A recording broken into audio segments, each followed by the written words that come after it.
When you talked about code switching, I think that's one of those things that it's something that you do maybe consciously, maybe unconsciously, depending on where you're Hmm. at with all of that stuff.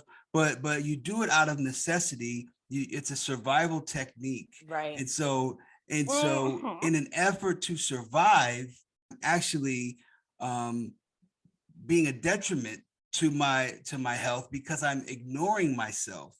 I'm muting Right. myself. I'm trying to like you know what I mean? So I think that's so valuable that you say that because I think that helps with awareness, right? Right. Like a lot with suicide or with any health issue, the sooner that you can treat it, the the more the more the better the outcome is going to be.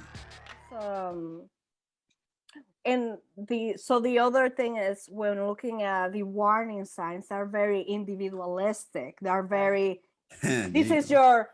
your responsibility. You Right. feel like you said mood, that's your responsibility because you're responsible for your mood and you are the one.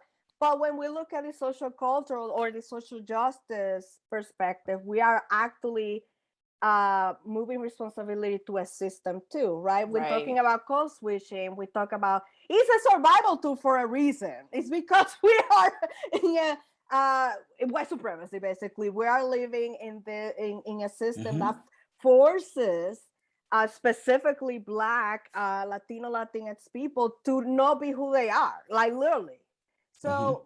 So whose fault is that? It's like so the responsibility kind of shifts, Yeah. not just from you who you are, you is what you can do for yourself, Right. but to oh, there are way more things that are literally out of our control. Let's be real, Right. Right. outside of us Right. that are acting Right. that are acting on us, and yeah, and This, again yeah. that's get more complex. We want Mm-hmm. concrete dry answers, but it gets way more complex when we look at it from Right. Mm. from that systemic collective Yeah. perspective. So like when you talk about the individual, it presupposes that um I have control over what happens to me and what I do with it. But that sort of ignores the fact that some of this stuff it's like I don't have control over it or I didn't cause it and there might not be anything that I could readily do Right. to actually like change this. Mm-hmm. I can't like I, there might not be anything I could do that would readily change this that won't have other consequences, right? Because I could say I'm not code switching. I'm gonna talk how I talk and I'm be how I want to be, and you need to deal with that. And then I'm gonna deal with that. It's like reminds me of that skit on Chappelle Show where keeping it real goes wrong.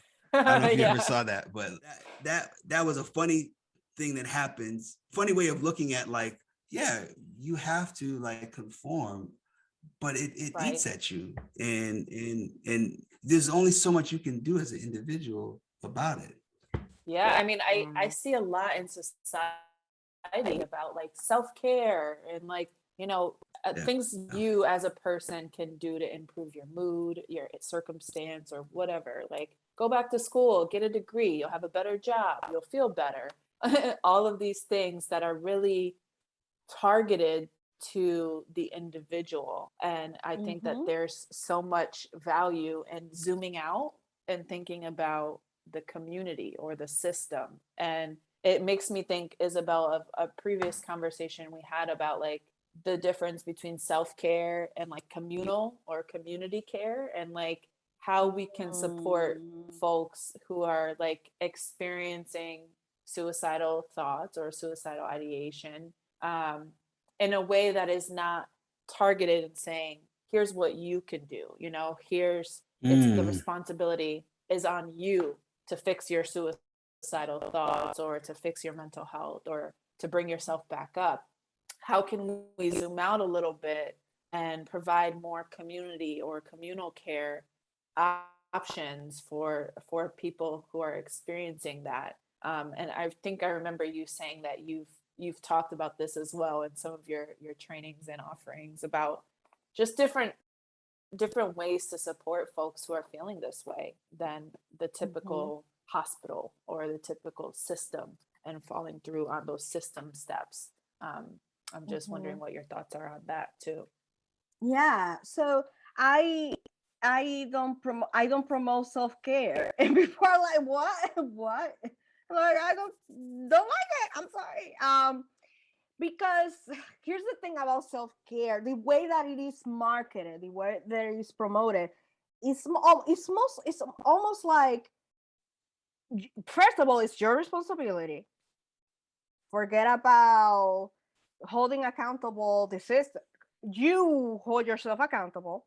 You fix yourself so you can go back to be productive Right. again, so you can keep this cycle going. Right.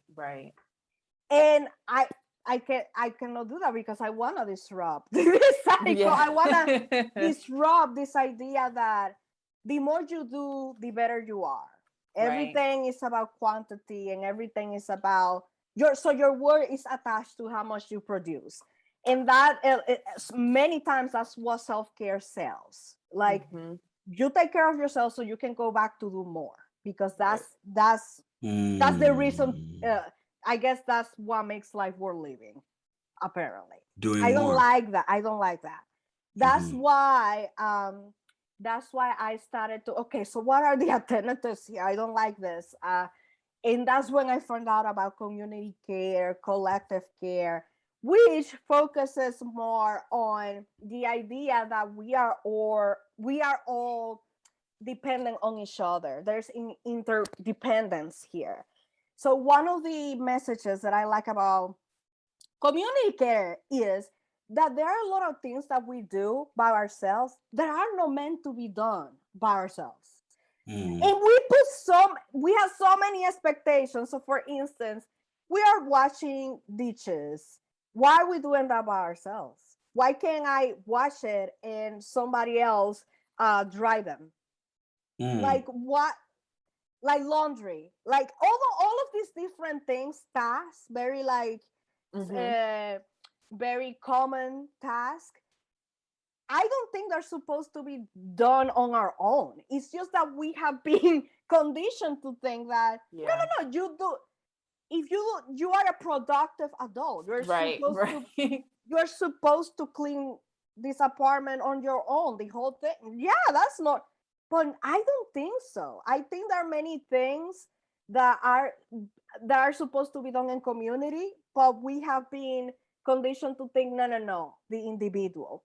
And I think that's where a lot of problems come in, because the stress, the anxiety, the not feeling I'm not enough, and all of these things, where in reality, bro, like, we need community. We need like, this is supposed to be a group project, and I am here doing everything by myself doing a bunch of I don't even know how many things, when it is supposed to be a group project, right? That's not the way that I see it. So that's one, like, shifting that perspective. That's an alternative for me, like shifting that perspective of me being independent and autonomous to, oh, like, I need help. Like, we all need support in some form or shape. Like, absolutely. Why am I putting myself through this individualistic path? So that's one. Two. Actually, before you say, Yeah? Ysabel, I think what you just said was so, it's so powerful. And I have individuality written down here, but I wrote it down probably about 15-20 minutes ago, because I think it's a reoccurring theme, though, that keeps coming up. And I appreciate this conversation, because I feel like we have to revisit this as we go into all of these conversations, really being able to name what are the influential factors on us. And we live in an individualistic society, and I don't think there has ever been a time when you could see that more than the past 18 months. You know, I mean, it's just like if you didn't see it before, Before Right. you COVID. gotta, you know, yes, but that is a powerful force within the culture that we live in, being individualistic, and I think also juxtaposed with the fact that so many of us, we live in subcultures. Yes. We live in subcultures. So we're here, we know what the mainstream is like, but we have our own culture. And for a lot of us, it's a very community type of culture, you know.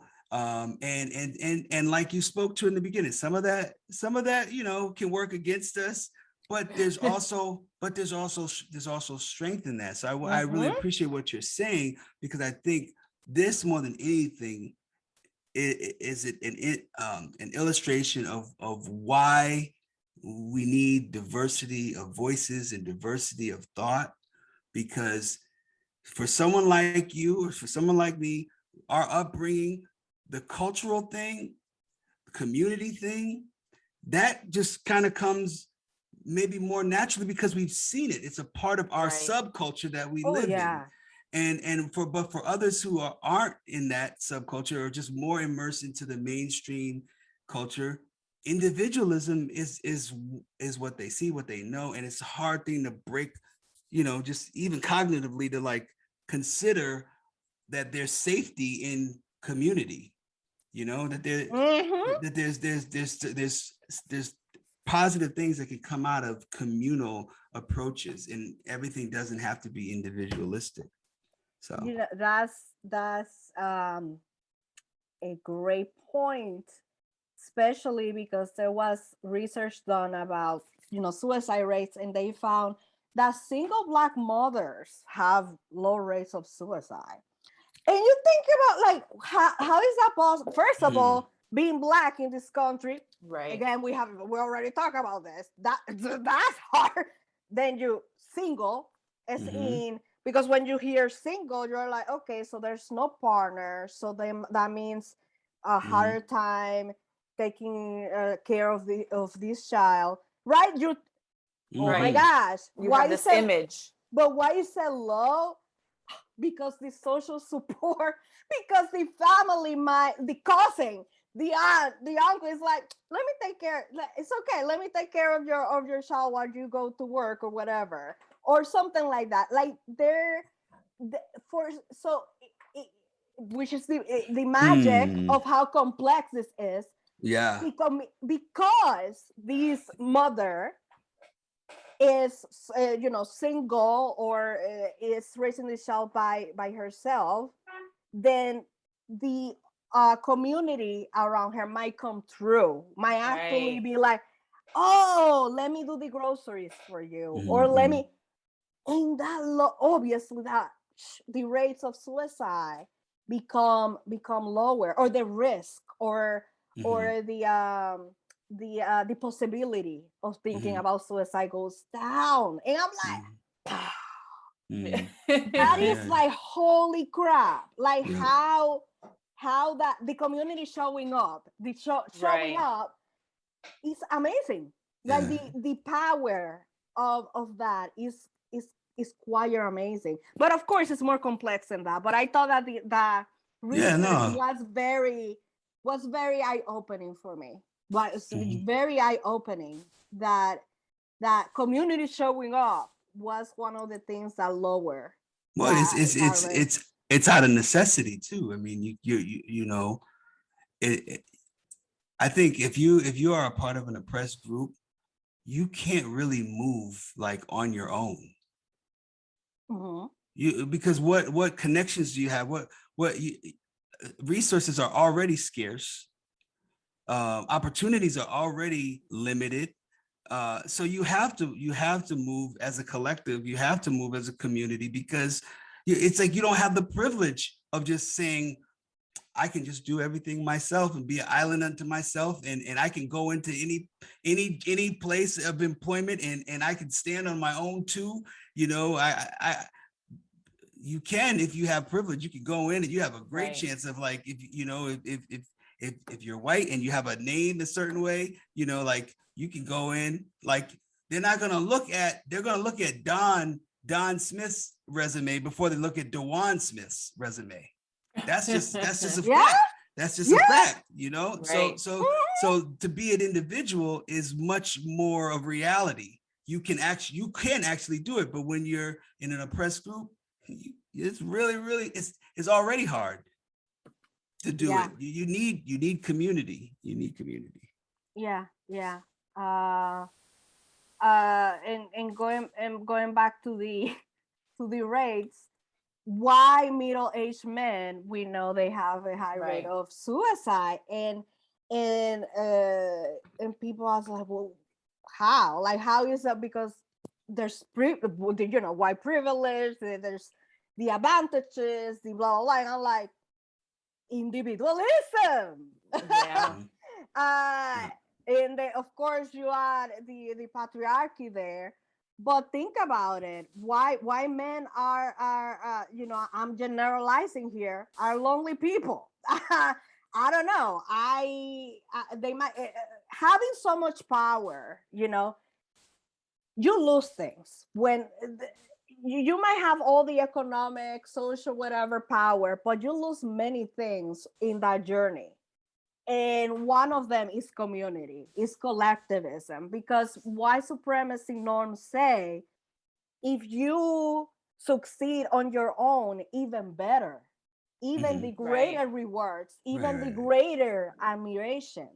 So that is encouraged by the culture here in the US. Yeah, The more you do on your own, the stronger you are. Yeah, well, it's capitalist. I mean, it's all about profit. So if I can do it on my own and I have to split it with anybody, then I'm being a great capitalist, because I've increased profit and reduced like costs. Done it on my own. Yeah. So it's very, individualism kills.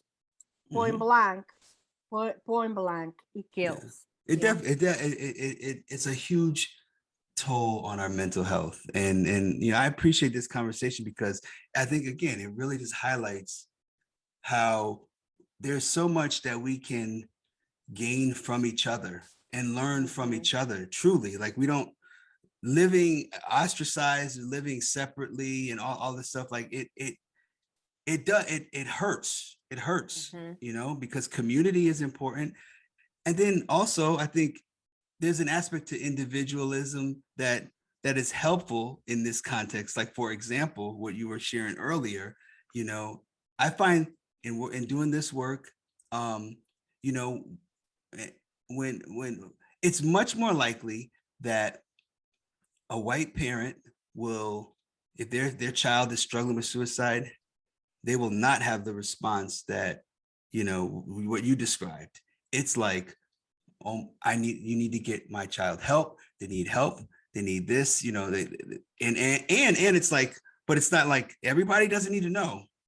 No, we need to just take care of this and get help for my child. It doesn't matter what the community thinks, because we're not really letting the community know about this. This is just something that needs to happen in our privacy, and we need to get this done and taken care of, and there's support. There's that level of support and embracing of, like, no, we need to take care of this. Right, because I guess because the collectivism part is kind of missing, because in my family, people know everyone's business, because specifically because of that collectivism, but also because that fear, that mistrust might be missing from the white people. Because again, if I call 911 for a suicidal crisis or whatever, I expect law enforcement to show up. And if you're Black, especially if you're a Black man, you know that you're more likely to die in the hands of a police officer. I don't think a white family is going to think about that. What's going to happen when the police show up, right? Right, because usually, and this is my experience, when someone is suicidal, you call 911. It's not just the ambulance that show up. And I tell you this because yeah. I have had interactions with law enforcement just because I have said I wanted to die, and that's it. I didn't do any criminal activity. Just I want to die. That's it. They show up. So I think there are things that white families don't have to think about, and that's why they might be more eager to Yeah. to go to the system, to be like, "Hi, I need help."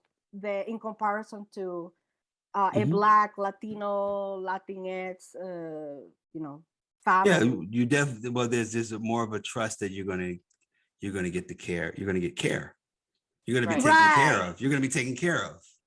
There's an assumption. Because that's it. Right. It's made. The system, all systems in the United States are made for white people to thrive. Right, It's for right. them. It's designed for them. Hence, the risk assessment and all of that are culturally specifically white specific, white based. They're very dry, concrete, direct questions that don't spark conversation or connection. I mean, Yeah.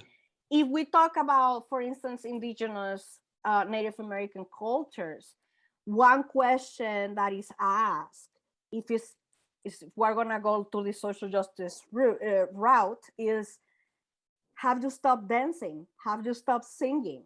You're not gonna see that question in a risk assessment, but like, why? Because that's in that tribe. Maybe the culture is, there's a pattern of, this is the norm for them, This is the like to norm. So if to you Right. if you dance, to stopped, right, sing. right, So the right. question for that tribe, for a tribe specifically, will be like, I wonder, how's your dancing going? How's your singing? But again, are you gonna see that in a risk assessment here in the US in a hospital? I haven't seen it.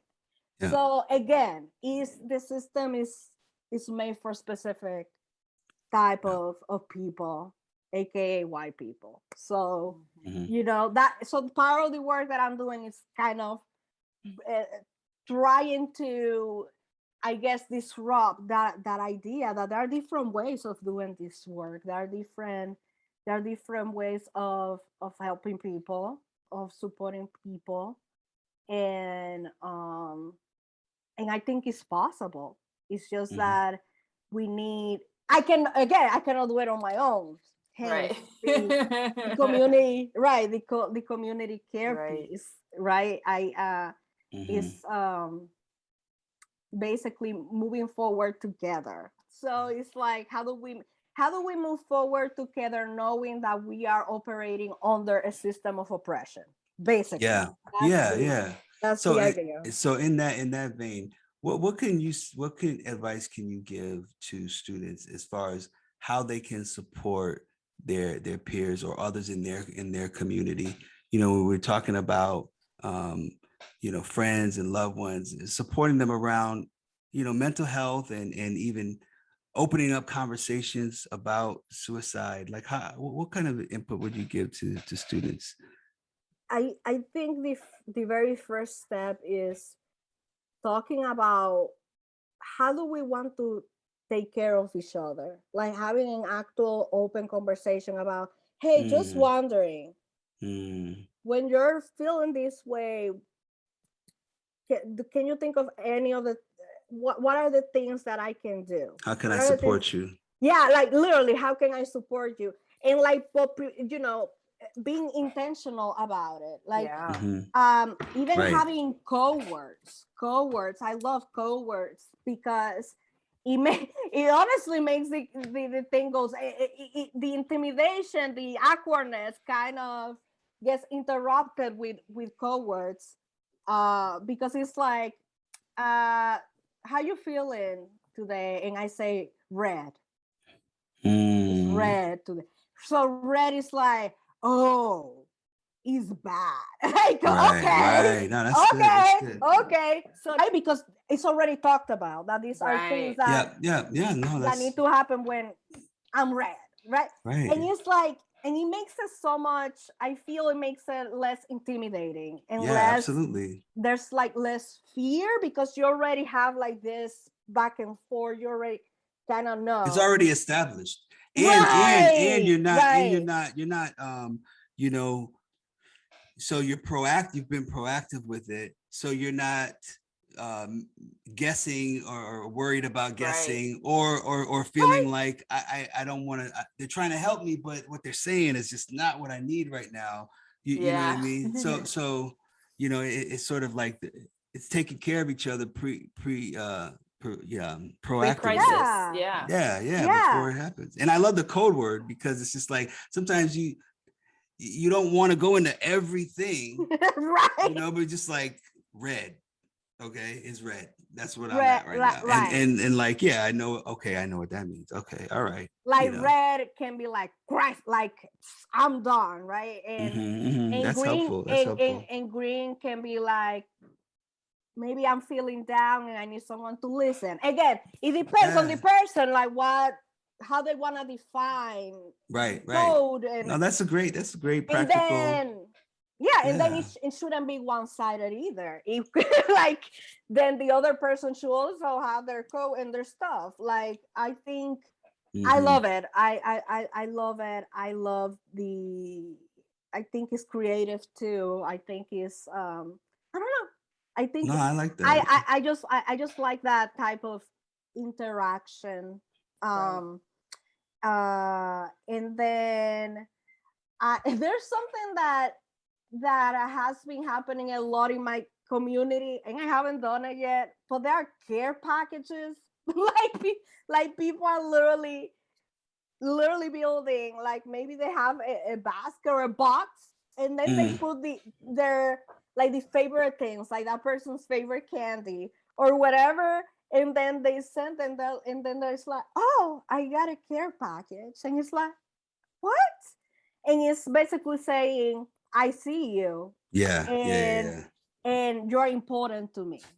Cool. Or if you're gone, I will miss you. Like, just know that, the I am here, right, type of thing. No, that's great. And I thought, oh, how cool is that people, what I'm seeing in my community, that people are just seeing each other, like, just like, oh, I'm gonna first of all, I showing that I'm listening to you, like, I know your favorite things, I know your favorite song, I know your favorite, and I'm gonna put it all in this box or whatever. And I don't know, like, I think things, it might seem tiny and small, but I think those things are huge, though. Because what it is considering someone, it's being like thinking about someone, and a lot of times when you're in a low point, you don't feel like anybody cares or anybody is thinking about you. And so I think that those little things are those things are huge. I mean, I'm pretty sure those little things that people have done have really moved someone from thinking I'm this is my last day to, okay, no, I'm gonna hold out, because I have people that love me. I have people that I know see me. Exactly. That box or that basket can also be used in the future to interrupt a suicide. So, for instance, if one tactic could be, why should I be alive right now? Like, what? Like, that's one question, right? And it's like, let me look at this corner here. Oh, look at my boxes. Right. It's a reminder. So it's not only the box itself and it's also, it can be used in the long term to interrupt those urges, to remind yourself that, oh, I'm loved. I am loved. Because in that ambivalence, that existential debate, going back and forth, do I live, do I die?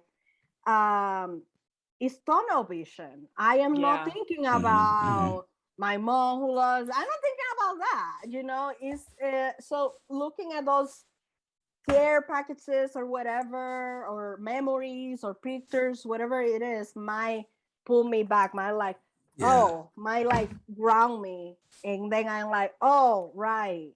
Absolutely. So great tangible suggestions that can be really helpful for students listening, for sure. Absolutely. Isabel, this has been really, really great. I don't know if you realize how long we've been talking. We've been talking for a while, but it's been so good. It's been so good though. It's been so good. And really what it just tells me is that this is not the last time that you are gonna come here. You gotta come back so we can have more Part two. conversation like this. Yeah, because it's so needed. It's so needed. I so appreciate your perspective and you joining us and being with us today. So thank you so much. Thank you. Yeah, thank you so much for having me. I love having these types of conversations where we can be real, right? We Yeah. don't have to code switch. Yeah. Where we can just Yeah, that's say right. what is in our hearts. So just Right. thank you for the opportunity.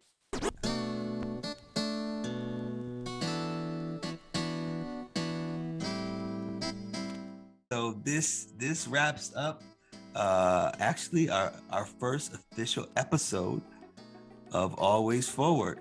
And Yes. so we will we will be coming to you on a regular basis and providing these kind of quality conversations, all in our effort to validate, to bring joy and to to activate us and help us to find ways where we can make a difference in the lives, our lives and the lives of people around us. So thank you all for joining us, and that concludes our episode of Always Forward.